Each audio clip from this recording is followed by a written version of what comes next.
Bangladesh detective ব্যুরোর officer গোলাম মামুনকে গ্রেপ্তার করা হয় তারই কলিগের স্ত্রীকে হত্যা করার অপরাধে। মামুন কিভাবে নিজেকে নির্দোষ প্রমাণ করবে? এই কেস তদন্ত করতে গিয়ে এমন কোন শক্তির মুখোমুখি হবে সে, যারা নাকি সরকারকেও চালানোর ক্ষমতা রাখে? সেটাই জানবো আমরা আজকের ওয়েব সিরিজ এক্সপ্লেনেশনে। কিন্তু শুরু করার আগে তোমরা সবাই সাবস্ক্রাইব করতে কিন্তু একদম ভুলো না।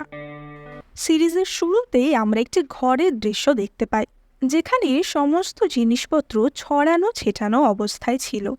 একটি বাচ্চা নিজের মনে বসে খেলা করছিল এবং তার সামনে একটি মহিলা মৃত অবস্থায় পড়েছিল। মেঝে রক্তে পুরোপুরি ভেসে যাচ্ছিল, কিন্তু ছোট বাচ্চাটি তখনও বুঝে উঠতে পারেনি যে তার মা আর এই পৃথিবীতে নেই। এবার আমরা 6 ঘন্টা আগের অর্থাৎ গত রাতের দৃশ্য দেখি।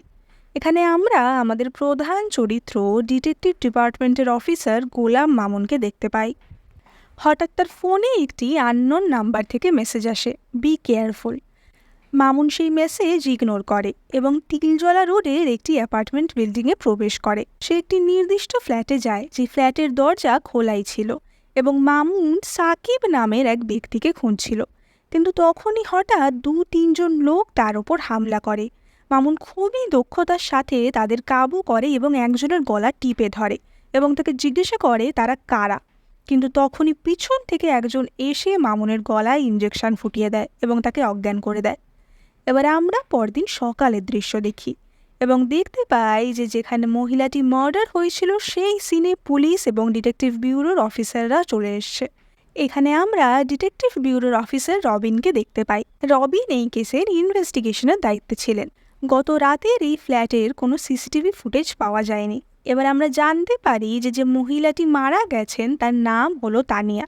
তিনি অন্য একজন অফিসার সাকিবের স্ত্রী, এবং সাকিব, মামুন এবং রবিন এরা সবাই একে অপরের কলিগ। এবার আমরা মামুনকে দেখি গত রাতের ঘটনার পর তাকে রাস্তার ধারে ফেলে দেওয়া হয়েছিল। জ্ঞান ফিরতেই মামুন তানিয়াকে কল করে সাকিবের ব্যাপারে খোঁজ নেওয়ার জন্য, কারণ সাকিবই তাকে রাতের বেলা ওই ফ্ল্যাটটিতে ডেকে পাঠিয়েছিল।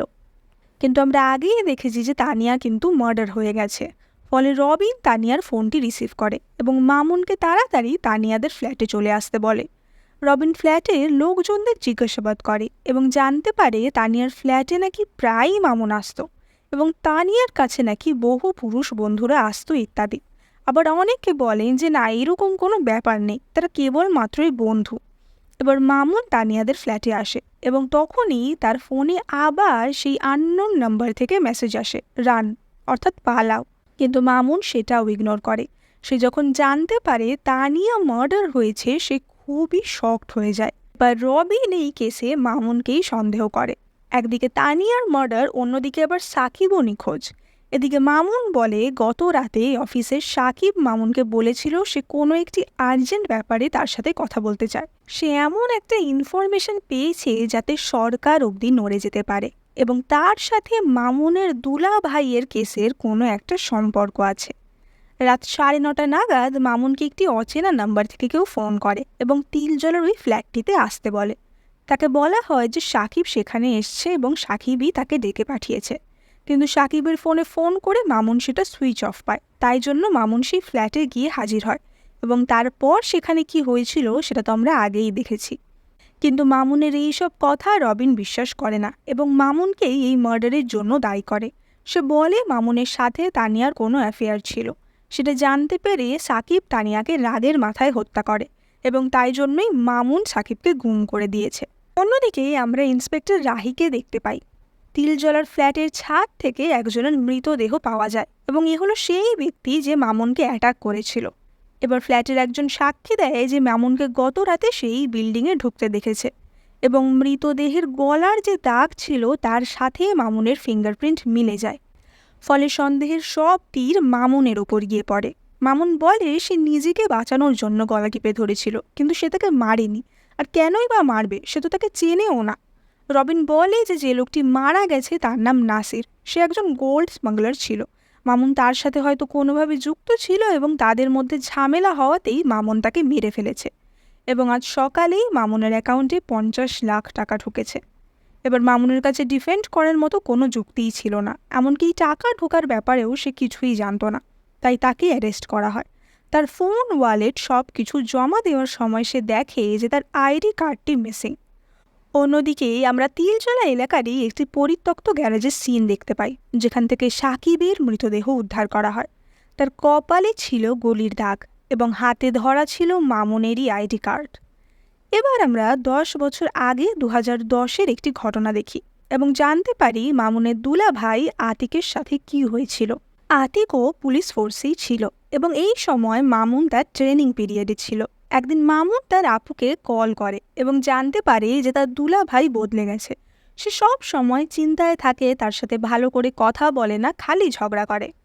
এই নিয়ে মামুন তার দুলা ভাইয়ের সাথে কথা বলতে যায় এবং তাদের মধ্যে যে একদমই ভাই ভাইয়ের মতো সম্পর্ক ছিল সেটা আমরা বুঝতে পারি। মামুন তাকে জিজ্ঞাসা করে যে তুমি কি নিয়ে এত স্ট্রেসড, এবং তার দুলা ভাই ডাইরেক্টলি কিছু উত্তর দেয় না, শুধু বলে সংবাদপত্র পড়ো। এবার সেই সময় তার দুলা ভাই আতিক একটি বাচ্চার কিডন্যাপিং কেস নিয়ে তদন্ত করছিল এবং সেই তদন্তেই সে একটি গোডাউনে রেড করতে যাচ্ছিল। সেখানে ঢোকার মুখেই আমরা এই লোকটিকে দেখতে পাই যে কিনা মামুনকে ইনজেকশন দিয়েছিল এবং এই ব্যক্তিটির নাম হলো কোরামিন। পুরো ঘটনার সাথে সে যুক্ত, কিন্তু মামুন 10 বছর আগে তাকে সন্দেহ করেনি এবং তাকে সাধারণ নাগরিক ভেবেই সেখান থেকে সরিয়ে দেয়। এবার তারা কিডন্যাপড বাচ্চাটিকে রেস্কিউ করে নিয়ে যাচ্ছিল। তখনই হঠাৎ দেখে তার দুলা ভাইকে দুজন সন্ত্রাসী মাথায় বন্দুক দিয়ে তাক করেছে। মামুন সেখানে যায় এবং তাদের দিকে বন্দুক উঁচিয়ে ধরে, কিন্তু তাদের মধ্যে একজন তার দুলা ভাইয়ের কপালে বন্দুক ঠেকায় এবং তাকে বলে যে তুই আগে বন্দুকটা নামা, না হলে আমি এক্ষুনি গুলি করে দেব। তার দুলা ভাই বারবার মামুনকে বলে যে মামুন গুলি চালা, ওদের ওপর গুলি চালা, কিন্তু মামুন ভয় পেয়ে যায় যে সে যদি বন্দুক না নামায় তারা তার দুলা ভাই আতিককে গুলি করে দেবে, এবং মামুন সেই ভয়ে বন্দুক নামিয়ে দেয়। কিন্তু তাতে কোনো লাভ হয় না। সে যেটা ভয় পাচ্ছিল সেটাই হয় এবং সে বন্দুক নামানোর সাথে সাথেই তারা তার দুলা ভাইকে গুলি করে দেয়।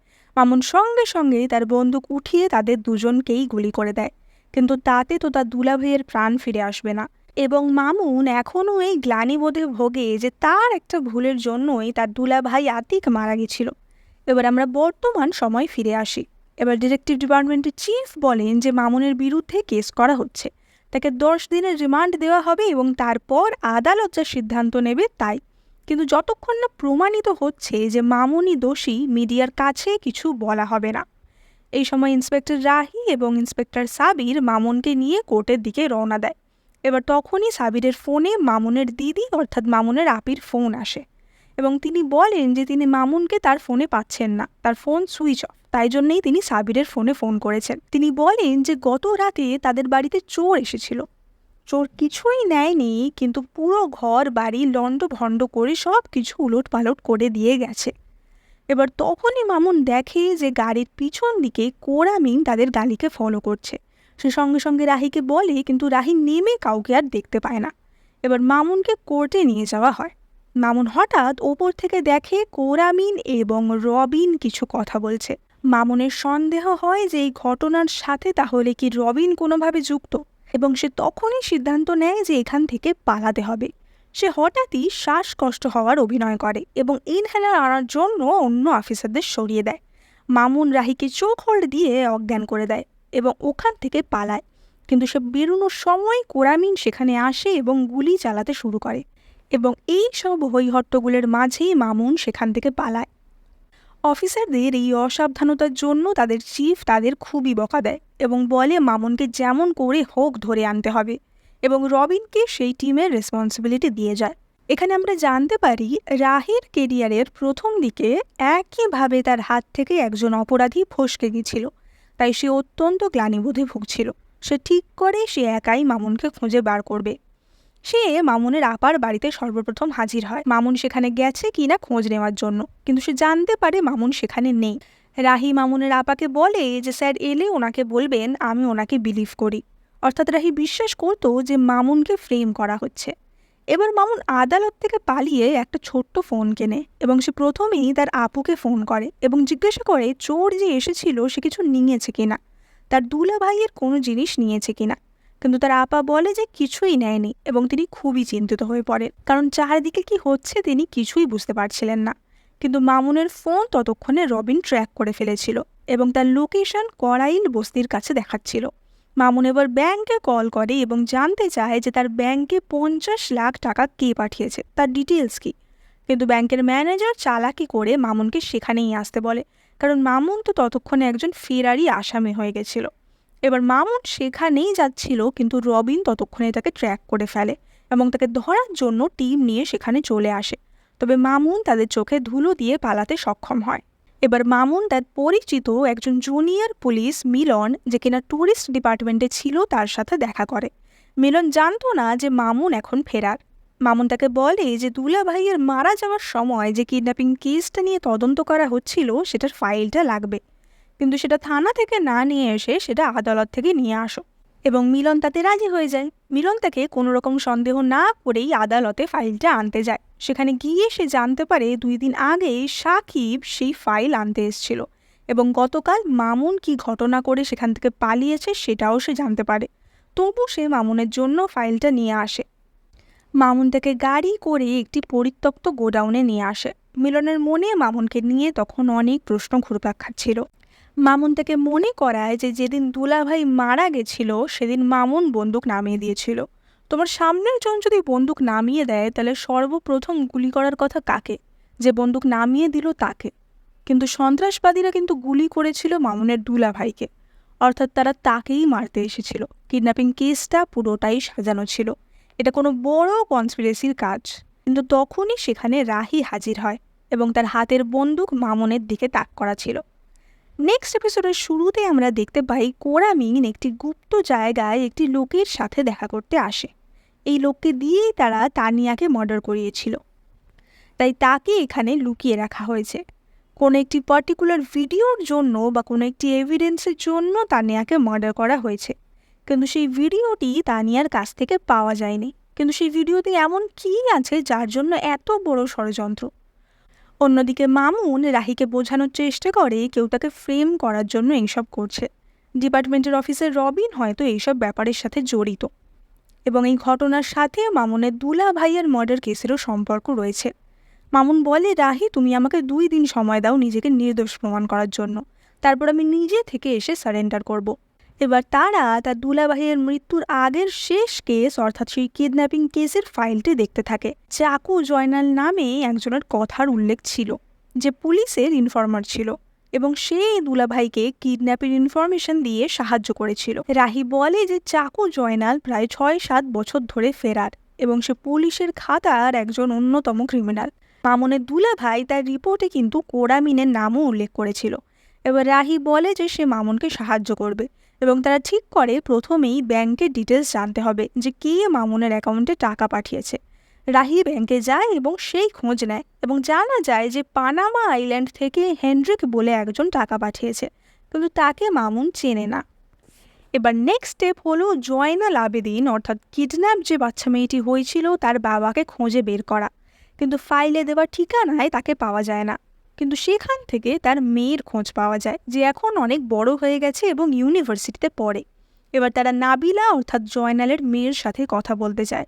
তার মেয়ে বলে যে তার বাবা একজন ক্রিমিনাল, কিডন্যাপিং কেসটা পুরোটাই সাজানো ঘটনা ছিল, অর্থাৎ চাকু জয়নালই নাবিলার বাবা এবং মামুনের দুলাভাই আতিককে মার্ডার করার জন্যই পুরো কেসটা সাজানো হয়েছিল।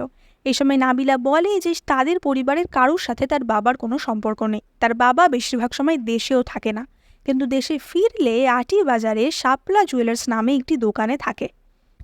এবার আমরা ডিপার্টমেন্টের সিন দেখি। সাবির বলে যে সাকিবের মাথায় যে গুলিটা লেগেছে সেটা লেগেছে মাথার বাঁ দিকে, সুতরাং লজিক অনুযায়ী তার দেহটা কাত হওয়া উচিত ছিল ডান দিকে, কিন্তু তার বদলে তার দেহটা সামনের দিকে ঝুঁকে আছে এবং তার হাতে আইডি কার্ড। এবার মামুন নিশ্চয়ই এত বোকা না যে সাকিবকে হত্যা করে তার আইডি কার্ড তার হাতে ধরিয়ে দিয়ে যাবে। তাছাড়া সাকিবকে যে হত্যা করেছে সে বাঁ হাতি, কিন্তু মামুন কিন্তু বাঁ হাতি নয়, তবে চাকু জয়নাল হচ্ছে লেফটি অর্থাৎ বাঁ হাতি। এবার তখনই তানিয়ার বাড়ির সামনের গত রাতে সিসিটিভি ফুটেজ পাওয়া যায় এবং সেখানে দেখা যায় যে গত রাতে চাকু জয়নাল সেখানে গেছিল, সুতরাং বোঝা যায় যে সেই এই মার্ডারগুলি করেছে। অন্যদিকে নাবিলার কথা মতো রাহি এবং মামুন শাপলা জুয়েলার্সে যায় চাকু জয়নালের খোঁজে, কিন্তু গিয়ে দেখে সেখানে আগে থেকেই পুলিশের ভিড়, কারণ তাকে কেউ আগে থেকেই মার্ডার করে রেখে দিয়ে গেছে। মামুনদের কাছে আর কোনো লিড থাকে না। রাহি মামুনকে বলে যে স্যার এবার আপনি সারেন্ডার করে দিন, কারণ এইভাবে আমরা কোনো কিছুই পার করতে পারবো না, ইনভেস্টিগেট করার জন্য আমাদের আরও ফোর্সের সাহায্য প্রয়োজন।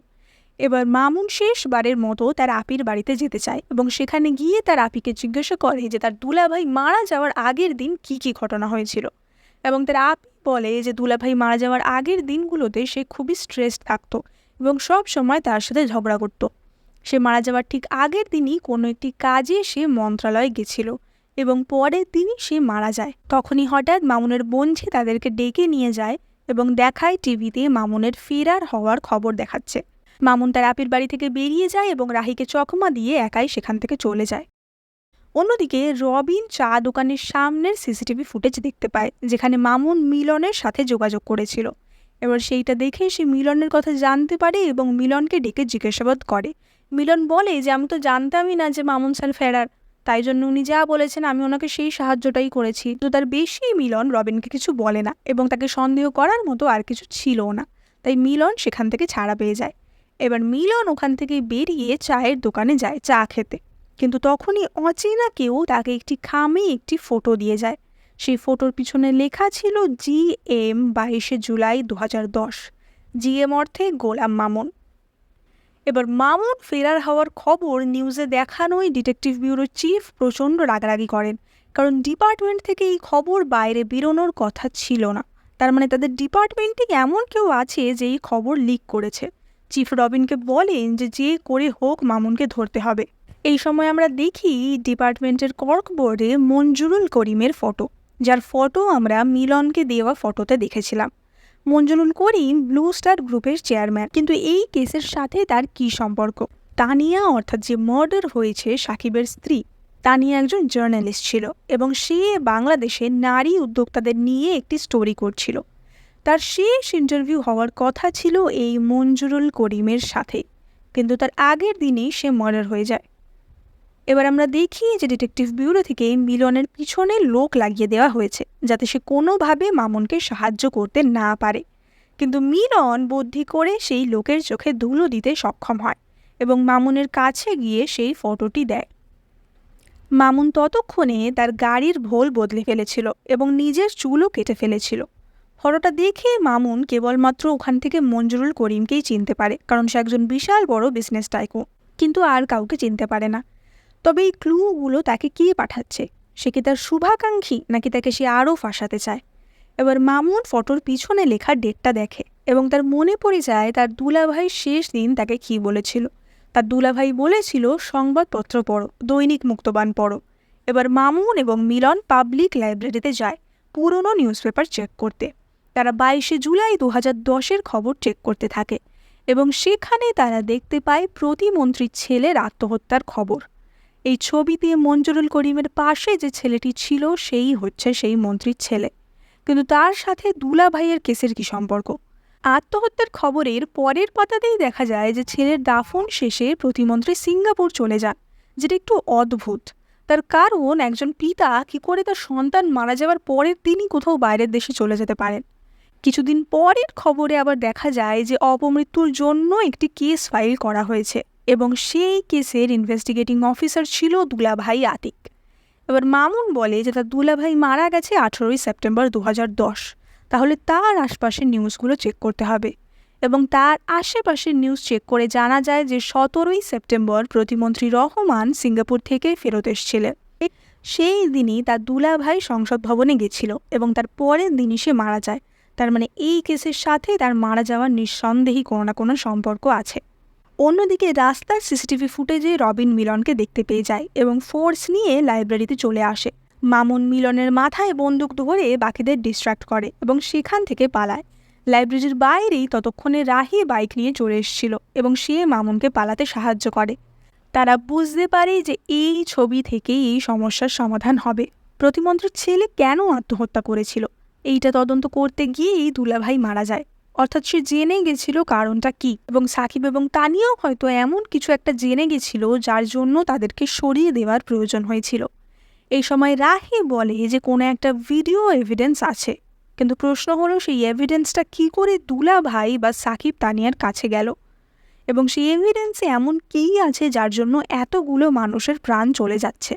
এবার আমরা 2010 সালের ঘটনা দেখতে পাই, যেখানে আমরা বড়লোক বাবার লম্পট সন্তান মঞ্জুরুল করিমকে দেখতে পাই।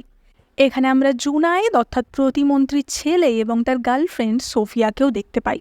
আমরা জানতে পারি যে সোফিয়া এর আগে মঞ্জুরুলের সাথে কোনো সম্পর্কে জড়িত ছিল, অর্থাৎ তার গার্লফ্রেন্ড ছিল, কিন্তু তাদের ব্রেকআপ হয়ে যায় এবং ব্রেকআপের পরও মঞ্জুরুল তার পিছন ছাড়ে না, তাকে বারবার ফোন করতে থাকে, তাকে নোংরা নোংরা প্রস্তাব দিতে থাকে। তো যেহেতু সে একজন খুব পাওয়ারফুল লোকের সন্তান ছিল এবং সে নিজে খুব রকচটা এবং অসভ্য ধরন ছিল, তাই তার বিরুদ্ধে প্রতিবাদ করার সাহস এখানে সোফিয়ার হয় না।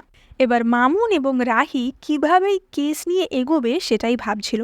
সেই সময় রাহি বলে যে আননোন নাম্বারটা থেকে আপনার কাছে মেসেজ আসছে সতর্ক করে দেওয়ার জন্য, সে হয়তো আপনার ভালোই চায়, সেই নাম্বারটা ট্র্যাক করা দরকার। এবং সেই নাম্বার ট্র্যাক করলে জানা যায় যে সেটি ফিরোজা আহমেদ বলে একজনের নাম্বার, এবং সেটি লাস্ট দেখা গেছে প্যারামাউন্ট রিসর্টে। এবং যে ফটোটি আমরা পেয়েছিলাম সেই ফটোটিও কিন্তু প্যারামাউন্ট রিসর্টের সামনেই তোলা ছিল। এবার রাহি এবং মামুন প্যারামাউন্ট রিসর্টে যায়, কিন্তু সেখানে অ্যাডমিন বলে যে সেখানে এই নামে কেউ নেই। কিন্তু তখনই তারা একটি ফটো দেখতে পায়, যে ফটোটিতে তারা সোফিয়াকে দেখতে পায়। তারা সোফিয়াকে দেখেই সঙ্গে সঙ্গে চিনতে পারে, কারণ তাদের কাছে যে ফটোটি ছিল তাতেও কিন্তু জুনায়েদের পাশে সোফিয়া দাঁড়িয়েছিল। এবার তারা জানতে পারে যে সোফিয়া প্যারামাউন্ট গ্রুপেরই চেয়ারম্যানের মেয়ে এবং বর্তমানে এই কোম্পানির ডিরেক্টর। তারা সোফিয়ার সাথে দেখা করে এবং সব কিছু জানতে চায়, কিন্তু সোফিয়া বলে যে না, সে কিছুই জানে না এবং সে মামুনকে কোনো হেল্প করছে না। মামুন বলে যে তানিয়া এবং সোফিয়া একই কলেজ এবং একই স্কুলে পড়তো, সুতরাং এমন না যে তানিয়াকে সোফিয়া চেনে না। এবং সে এটাও বলে যে সোফিয়া নিশ্চয়ই তানিয়াকে এমন কোনো এভিডেন্স বা তথ্য দিয়েছিল যার জন্য তানিয়া এবং সাকিবকে মরতে হয়েছে। এবং এখানে আমরা জুনায়েদ অর্থাৎ প্রতিমন্ত্রীর ছেলের মৃত্যুর আসল সত্যিটা জানতে পারি। জুনায়েদ সোফিয়াকে প্রপোজ করেছিল এবং তাদের বিয়ে হওয়ার কথা ছিল। এবার মঞ্জুরুল করিম কোনো এক পার্টিতে যায় যেখানে সোফিয়া এবং জুনায়েদকে সে একসাথে দেখে। তাদেরকে একসাথে দেখে সে মাথা ঠিক রাখতে পারে না, তাদের অশ্লীল অশ্লীল গালাগাল করতে শুরু করে। সেই নিয়ে জুনায়েদের সাথে তার হাতাহাতি শুরু হয়ে যায় এবং সে জুনায়েদকে নিয়ে গিয়ে একটি সুইমিং পুলে চুবিয়ে মেরে ফেলে এবং তার সাথে তার 2 জন বডিগার্ডও এই কাজে তাকে সাহায্য করেছিল।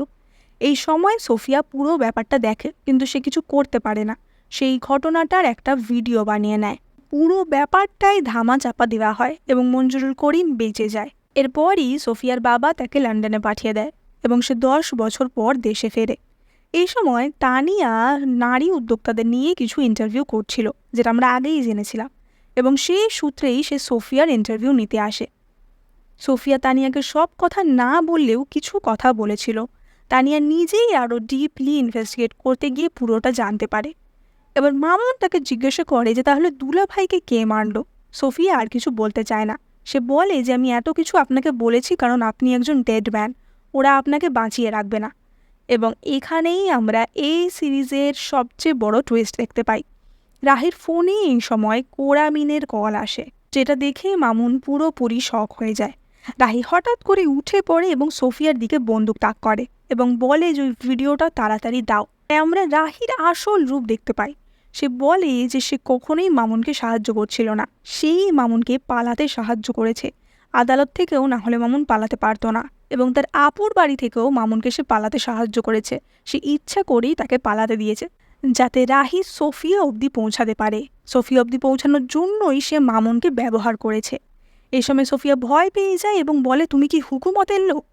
এবং মামুন বুঝতে পারে না যে হুকুমত কি কোনো মানুষ। সোফিয়া বলে হুকুমত কোনো মানুষ না, হুকুমত একটা সংস্থা, একটা চক্র।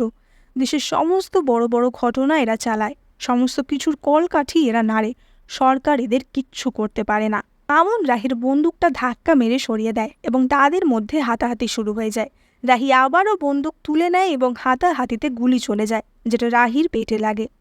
এবার নেক্সট এপিসোডের শুরুতে আমরা দেখতে পাই 24শে জুলাই 2010-এর ঘটনা, অর্থাৎ জুনায়েদের মৃত্যুর পরের দিনের ঘটনা। এখানে আমরা জুনায়েদের বাবা এবং মঞ্জুরুল করিমের বাবাকে দেখতে পাই। তাদের সামনে একটি স্পিকার রাখা ছিল।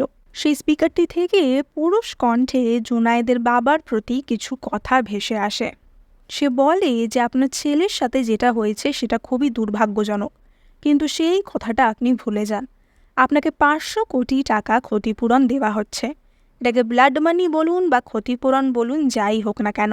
জুনায়েদের বাবা মানতে চায় না। সে বলে যে আমার ছেলেটাকে ওরা মেরে ফেললো। স্পিকারের কণ্ঠস্বর থেকে উত্তর আসে যে ওটা একটা অ্যাক্সিডেন্ট ছিল, আপনি ওটা ভুলে যান। না হলে আপনার মন্ত্রিত্ব চলে যাবে, আপনার পলিটিক্যাল কেরিয়ার শেষ হয়ে যাবে, আপনার পরিবার ধ্বংস হয়ে যাবে। আপনার আর একটা ছেলে আর মেয়েও তো আছে, ওদের কথাও ভাবুন।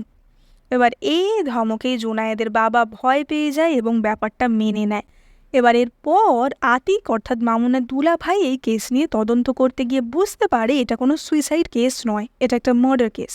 কিন্তু সেই কথা সে যখন চিফকে বলে, চিফ বলেন যে এটা নিয়ে বেশি মাথা না ঘামাতে, কারণ মঞ্জুরুল করিমকে আমরা কখনোই গ্রেপ্তার করতে পারবো না, সে এতটাই শক্তিশালী একজনের ছেলে। আতিক এই সময় প্রতিমন্ত্রীর সাথে দেখা করে যে আপনার ছেলের মৃত্যুটা স্বাভাবিক নয়, আপনি প্লিজ আমাকে সাহায্য করুন, কারণ ওরা খুবই শক্তিশালী। কিন্তু আমরা তো দেখেইছি যে প্রতিমন্ত্রীর সাথে আগে কী ঘটনা হয়েছে, এবং সে অলরেডি 500 কোটি টাকা খেয়ে বসে আছে। এবং সে আতিককে চুপ করিয়ে দেয় এবং বলে যে হুকুমতের লোকেরা এইসব মানবে না, আপনি এখান থেকে চলে যান। এবং তার পরের দিনই আতিক মারা যায়। সোফিয়া বলে আতিক হুকুমতের কথা জেনে গেছিল, তাই জন্যেই তাকে মেরে ফেলা হয়। মামুন হুকুমতের ব্যাপারটা বিশ্বাস করতে চাইছিল না, তার কাছে মনে হচ্ছিল পুরোটাই বানানো। কিন্তু সোফিয়া বলে সিস্টেম একটা ভাওতা, দেশে যে এত বড় বড় দুর্ঘটনা হচ্ছে, যেখানে সেখানে আগুন লেগে যাচ্ছে, কোনো কারণ পাওয়া যায়? এই যে এত কোটি কোটি টাকা মানি লন্ডারিং হচ্ছে, ড্রাগের ব্যবসা হচ্ছে, দেশে হুটহাট করে ক্রাইসিস হয়ে যাচ্ছে, যার কোনো কারণ খুঁজে পাওয়া যাচ্ছে না। এসবের পিছনে হুকুমতেরই হাত আছে, এদের কেউ কখনো ধরতে পারে না। এরা বিশ্বাস করে মানুষকে স্বাধীনতা দেওয়াই উচিত না, মানুষের মুক্ত চিন্তাই সব রকম ক্রাইমের উৎস। এরাই সরকার গড়ে, এরাই সরকার ভাঙে। এ সময় মামুন বলে যে আপনার কাছে তো ভিডিওটা আছে, তাহলে আপনি সবার সামনে আসুন, আপনি পুরো ব্যাপারটা তুলে ধরুন সবার সামনে। কিন্তু তখন আমরা জানতে পারি যে সোফিয়ার কাছে কোনো ভিডিও নেই। জুনাইদকে যখন মারা হচ্ছিল সোফিয়া সেটা রেকর্ড করতে যায়, কিন্তু সেই রেকর্ড বাটনটা ওই তাড়াহুড়োর মধ্যে টেপেই নি। এবার সোফিয়া এখানে প্রত্যক্ষদর্শী হিসাবেও কখনোই কোনোভাবে স্ট্যান্ড নিতে চায় না, কারণ সে জানে সে যদি মুখ খোলে তার পরিবার বিপদে পড়ে যাবে। সোফিয়া মামুনকে বলে যে আমি আপনাকে দেশ ছেড়ে চলে যেতে সাহায্য করব, কিন্তু মামুন তাকে ধন্যবাদ দিয়ে সেখান থেকে বেরিয়ে যায়। মামুন ঠিক করেই ফেলেছিল যে সে একাই এই লড়াই লড়বে।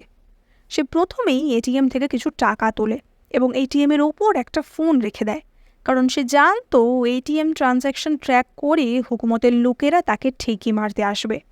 সে উল্টো দিকে গিয়ে তার আপুকে কল করে। তার আপু তাকে বারবার বলতে থাকে যে তুই সারেন্ডার করে দে, সারেন্ডার করে দে। কিন্তু মামুন তাকে বলে যে না, আমি একাই এই লড়াই লড়বো, এখানে কে আসল আর কে নকল, কে যে মুখোশ পরে আছে, কে যে হুকুমতের লোক, কিছুই বোঝা যাচ্ছে না। আর আমার যদি কিছু হয়ে যায় তাহলে কিন্তু আমার সব নমিনি তুমিই রইলে, আমার যা আছে তা তুমিই পাবে। এবং এই কথাগুলো আমরা দেখতে পাই যে রবিন কিন্তু ট্র্যাক করছিল এবং সবই শুনছিল। এবার ততক্ষণে ওখানে কোরামিন চলে আসে এবং তখনই মামুন সেই ফোনটিতে ফোন করে, অর্থাৎ সেই এটিএমের ওপর যে ফোনটি রেখে দিয়েছিল সেটাতে কল করে। কোরামিন সেই কলটি তুললে মামুন তাকে হুমকি দেয় যে ভিডিওটা আমার কাছে আছে, মঞ্জুরুল করিমকে যেখানে ডাকবো সেখানে চলে আসতে বলবি।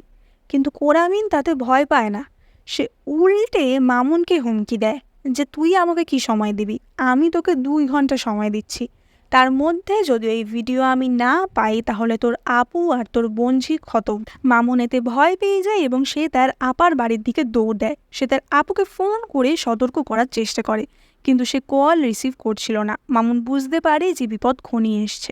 সে বাধ্য হয়ে রবিনকে কল করে এবং তার সাহায্য চায়, কিন্তু রবিন তাকে বিশ্বাস করতে চায় না। মামুন ততক্ষণে তার আপার বাড়িতে পৌঁছে যায় এবং দেখে কোরামিনের লোকেরা অলরেডি সেখানে পৌঁছে গেছে। মামুন নিঃশব্দে পিছন দিক দিয়ে ঢোকে। একদিকে সে একা, অন্যদিকে গুন্ডা দলের 3 জন। সে 3 জনকেই ঘায়েল করে, কিন্তু ততক্ষণে অন্য আরেকজন তার আপুর মাথায় বন্দুক তাক করে দিয়েছিল। তার দুলাভাইয়ের সাথে ঠিক যেমনটা হয়েছিল সেই ঘটনাটাই আবার ঠিক রিপিট হতে চলেছিল। সেই গুন্ডাটি মামুনকে বলতে থাকে যে বন্দুক নামা, না হলে কিন্তু আমি এখনই গুলি করে দেব। তার আপু বলে যে মামুন গুলি কর, কিন্তু এইবার আর মামুন ভয় পায় না। সে সরাসরি গুন্ডাটিকে গুলি করে দেয় এবং তার আপু বেঁচে যায়। কিন্তু তখনই গুন্ডা দলের অন্য আরেকজন সেখানে চলে আসে এবং মামুন দেখে তার বন্দুকে আর গুলি নেই। সেই গুন্ডাটি গুলি চালাতেই যাচ্ছিল কি তখনই অন্য একটি গুলি এসে তার মাথা ছেদ করে বেরিয়ে যায় এবং আমরা দেখতে পাই রবিন সেখানে চলে এসেছিল। রবিন বলে যে তার আপু এবং তার বোনঝির কিচ্ছু হবে না, কিন্তু সে মামুনকে গ্রেপ্তার করে নিয়ে যায়। মামুন রবিনকে সব কথা বলে, কিন্তু রবিন বলে যে তোমাকে সাহায্য করার জন্য আমি ইললিগাল কিছু করতে পারবো না। মামুনের মাথায় বন্দুক ঠেকিয়ে তাকে গাড়িতে ওঠায় এবং বলে যে সোজাসুজি হেডকোয়ার্টার্স চলো। মামুন হঠাৎ গাড়ির স্পিড প্রচণ্ড বাড়িয়ে দেয় এবং রবিনকে ভয় দেখায়। সে রবিনকে জিজ্ঞাসা করে যে তুমি কোরামিনকে কী করে চেনো, কারণ ইফ ইউ রিমেম্বার মামুন কিন্তু কোরামিন এবং রবিনকে কথা বলতে দেখেছিল। এখানে রবিন বলে যে সে কোরামিন বলে কাউকে চেনে না, সে যাকে চেনে তার নাম নেয়ামত এবং সে কোনো একটি কেসের ব্যাপারে রবিনকে সাহায্য করছিল। অর্থাৎ কোরামিনই নেয়ামত। সে নানাভাবে পুলিশের নানা কাজের সাথে যুক্ত থেকে বিভিন্ন ধরনের ইনফরমেশন আদায় করত। মামুন হঠাৎ করে ব্রেক কষে দেয় এবং রবিনের হাত থেকে বন্দুকটি নিয়ে নেয়। সে রবিনের মাথায় বন্দুক ধরে তারই হ্যান্ডকাফ দিয়ে তাকে গাড়িতে আটকে সেখান থেকে পালায়। মামুন এবার ডাইরেক্টলি মঞ্জুরুল করিমকে কল করে এবং ভিডিওটা দেওয়ার জন্য একটি নির্দিষ্ট জায়গায় দেখা করার কথা বলে, কিন্তু আমরা তো জানি যে ভিডিও বলে কিছু এক্সিস্টই করে না। সুতরাং আমরা বুঝতে পারি মামুনের এখানে অন্য কোনো প্ল্যান আছে। মামুন একটি ফাঁকা রাস্তায় বাইক নিয়ে দাঁড়িয়েছিল এবং মঞ্জুরুল করিম এবং তার দলবল সেখানে গাড়ি নিয়ে আসে। মামুন তাদের ভাগিয়ে একটি বিল্ডিংয়ের ছাদে নিয়ে আসে। এবার মঞ্জুরুল করিমের লোকেরা তাকে চারদিক থেকে ঘিরে ফেলে এবং তার বন্দুকও নিয়ে নেয়। মঞ্জুরুল সেখানে আসে এবং মামুনকে মারতে থাকে এবং অশ্লীল ভাষায় গালাগালি করতে শুরু করে। মামুন বলে যে তুই হুকুমত চালাস না, তোর বাপ হুকুমত চালায়। মঞ্জুরুল করিম বলে হুকুমত একটা আইডিয়া, একটা কনসেপ্ট, হুকুমত এই দেশটা চালায়। হুকুমতের নেটওয়ার্ক বড়লোক গরিব মিডল ক্লাস সবার মধ্যে আছে। এই যে জিনিসপত্রের দাম হুটহাট বাড়ে, কেউ কিচ্ছু করতে পারে না, মিডিয়াও কিছু কভার করে না, কেন? হুকুমত। এই যে লক্ষ লক্ষ কোটি কোটি টাকা বিদেশে পাচার হয়, কেন? হুকুমতের জন্য। এই যে এত লোক এত করাপশন করেও বেঁচে যাচ্ছে, কিসের জন্য? হুকুমতের জন্য। এদের ছোঁয়াও যায় না, ধরাও যায় না, লোকে তো এদের নামই জানে না। তার একটা নেটওয়ার্কের অংশ, এরা একে অপরকে বাঁচায়, কেউ কারুর কথা জানতে দেয় না। এই যে তো দুলাভাই নাসির, তানিয়া, সাকিব, যেই সামনে আসবে সেই খতম হয়ে যাবে। মামুন মঞ্জুরুলকে বলে জুনায়েদকে তাহলে তুই মেরেছিস? মঞ্জুরুল বলে যে বেশ করেছি, চুবিয়ে মেরেছি, কেউ আমার কিচ্ছু করতে পারবে না। এই সময় কোরামিন বলে যে পুলিশ আসছে, কিন্তু সেই কথা শুনেও মঞ্জুরুল ভয় পায় না। সে তাড়াতাড়ি তার দলবলকে বলে অস্ত্র শস্ত্র ফেলে দিতে। কোরামিন বলে যে বড় সাহেব অর্থাৎ মঞ্জুরুলের বাবা তাকে কল করছে, সেটা ধরু। মঞ্জুরুল দেখে তার বাবা তাকে 27 বার কল করেছে। কি ততক্ষণে রবিন তার দলবল নিয়ে মামুনকে ধরতে সেখানে চলে আসে এবং তার পুরো টিম মামুনের দিকে বন্দুক তাক করে। রবিন জিজ্ঞাসা করে মঞ্জুরুল সাহেব আপনি এখানে কি করছেন? মঞ্জুরুল বলে আরে দেখুন না, এ বেটা আমাকে ব্ল্যাকমেল করছিল, তাই জন্যই তো আমি এখানে এসেছি। কিন্তু সেই সময় মঞ্জুরুলের ফোনে আবার তার বাবার ফোন আসে এবং তার বাবা বলে যে পুরো ব্যাপারটা ফাঁস হয়ে গেছে। এতক্ষণ মঞ্জুরুল যা যা কথা বলেছে, যা যা স্বীকারোক্তি দিয়েছে, পুরোটাই দেশের সমস্ত লোকের কাছে পৌঁছে গেছে। কারণ এখানে মামুন তাদের ইচ্ছা করেই ধরে এনেছিল। ছাদের ওপরে গাছে একটা সিসিটিভি লাগানো ছিল এবং সেই সিসিটিভির মাধ্যমে এখানে যা যা ঘটেছে পুরো দেশের লোক সবটা জানতে পেরেছে। মামুন বলে জুনায়েদের ঘটনার কোনো ভিডিও ছিল না, কিন্তু আজ একটা নতুন ভিডিও হলো। পুরো দেশ দেখতে পেল তুই কত বড় ক্রিমিনাল। পুলিশের বন্দুক সঙ্গে সঙ্গে মঞ্জুরুল করিমের দিকে ঘুরে যায়, কিন্তু তখনও সে বলতে থাকে দেশের মানুষ দেখেছে তো কি হয়েছে, হুকুমত আমার কিচ্ছু হতে দেবে না। তখনই আমরা দেখতে পাই কোরামিনের কাছে একটা কল আসে এবং কোরামিন সঙ্গে সঙ্গে মঞ্জুরুলকে গুলি করে মেরে দেয়। তারপরই সে নিজের কপালে বন্দুক ঠেকিয়ে নিজেকে শ্যুট করে দেয়। মঞ্জুরুল বা কোরামিন কাউকেই গ্রেপ্তার করা গেল না এবং তাদের থেকে ফার্দার কোনো ইনফরমেশন বা হুকুমতের ব্যাপারে কোনো রকম সূত্র পাওয়া যাবে না। হুকুমতের লোকেরা নিজেকে প্রোটেক্ট করার জন্য যা কিছু করতে পারে।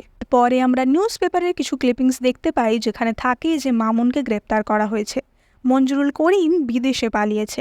মিডিয়ায় দেখানো হয় হুকুমত বলে কিছুই নেই, মঞ্জুরুল করিম নিজের ক্রাইম লুকানোর জন্য এই সব গল্প বানিয়েছে। অর্থাৎ পুরো ব্যাপারটাই খুব সুন্দরভাবে ধামাচাপা দেওয়া হয়। অর্থাৎ হুকুমতের পাওয়ার কতখানি, পুরো দেশের ওপর তার কতটা কন্ট্রোল এবং এই সমস্ত সংস্থার সাথে কত বড় বড় লোক জড়িয়ে আছে তা সাধারণ মানুষ কখনোই জানতে পারবে না। এবার আমরা লাস্ট সিনে দেখি যে রাহির জ্ঞান ফিরছে এবং এখানেই এই ওয়েব সিরিজটি শেষ হয়। আপাদ মস্তক সাসপেন্স এবং থ্রিলে ভরা এই ওয়েব সিরিজটি তোমরা কিন্তু একদমই মিস করো না। আমার দেখা বাংলাদেশের অন্যতম বেস্ট ক্রাইম সাসপেন্স থ্রিলার কিন্তু এটা হয়ে থাকবে। গোলাম মামুন ওয়েব সিরিজটা তোমরা হইচই অ্যাপে দেখতে পারবে। তো কেমন লাগলো সেটা কিন্তু কমেন্ট করে জানাতে একদম ভুলো না। আর মুভি এক্সপ্লেন বেঙ্গলিতে আমি তোমাদের জন্য নতুন নতুন মুভি এবং সিরিজ কিন্তু নিয়ে আসি, তাই তোমরা লাইক, কমেন্ট, শেয়ার এবং সাবস্ক্রাইব করে আমার পাশে থেকো। সাবস্ক্রাইব করলে আমার খুব ভালো লাগবে।